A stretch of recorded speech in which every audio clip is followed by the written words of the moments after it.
Generosity is something that is of the Spirit. You can be generous with a quarter, or you can be generous with $100, or you can be generous with $1,000. Generosity is not something that is defined by the amount given as much as it is the attitude and the frame of mind that you give it from. And although this subject is taboo to many people in today's culture, and especially in the church today, Jesus certainly was not afraid to talk about the subject, even when it came to talking to strangers about the subject. He addressed money and possessions and our attitude toward them more than any other theme that he talked about. You may find that amazing, but it's true.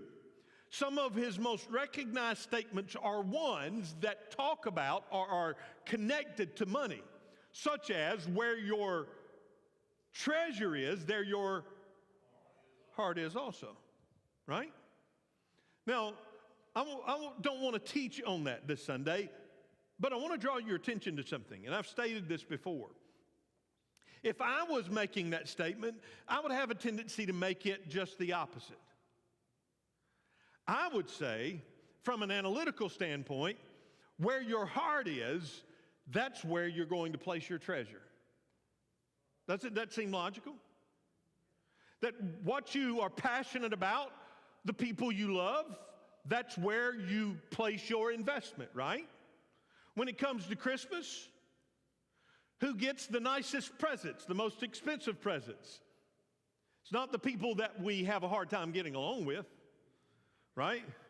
We don't go in the neighborhood to that one neighbor who's always an irritant and make them the one that is the recipient of our largest Christmas present. No, we give our greatest Christmas presents to the ones that we have the deepest, most genuine, most passionate love for, right? Our children, our spouses, our family.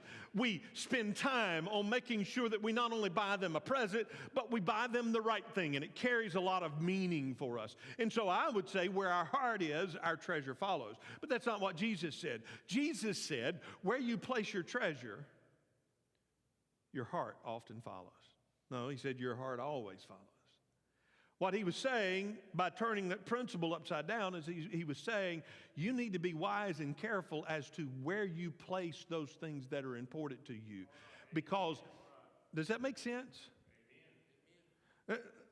So let me see if I can explain that.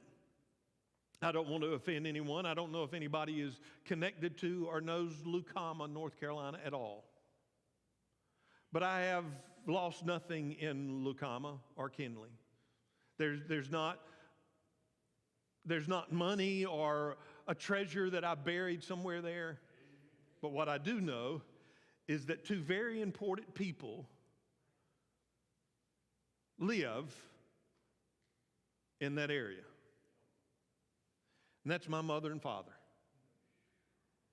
And so because of that, if I see a news flash that something's happened in that area, it gets my attention. Why? Because that area is important to me? No, because some treasures of my heart are there. And because those treasures are there, my heart follows. My heart and my mind is concerned about what happens on Wiggins Mill Road. Not because Wiggins Mill Road somehow is sentimental or valuable to me. It's because there are two people that I care deeply about that live there.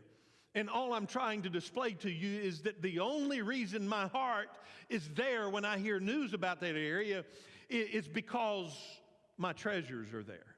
And so what Jesus tells us is it's important that we understand where we place our treasure, because wherever you place your treasure, your heart is going to pay attention and your heart is going to pursue and follow.